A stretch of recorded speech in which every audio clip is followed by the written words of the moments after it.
The greatest glory in living lies not in never falling, but in rising every time we fall. Everyone can rise above their circumstances and achieve success if they are dedicated to and passionate about what they do. What counts in life is not the mere fact that we have lived. It is what difference we have made to the lives of others that will determine the significance of the life we lead. I am fundamentally an optimist.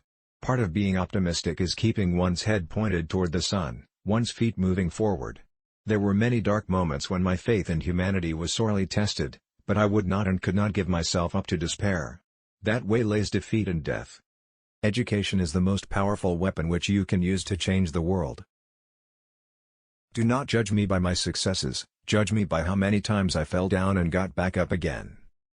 We must use time wisely and forever realize that the time is always ripe to do right. I like friends who have independent minds because they tend to make you see problems from all angles. No one is born hating another person because of the color of his skin, or his background, or his religion. People must learn to hate, and if they can learn to hate, they can be taught to love, for love comes more naturally to the human heart than its opposite. I learned that courage was not the absence of fear, but the triumph over it.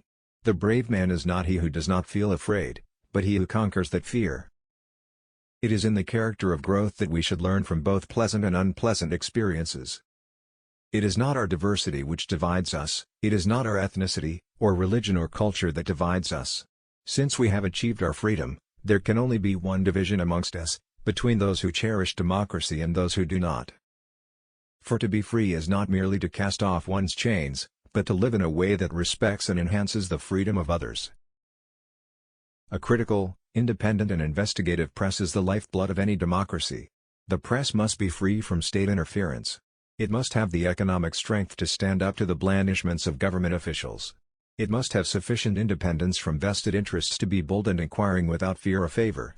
It must enjoy the protection of the Constitution, so that it can protect our rights as citizens.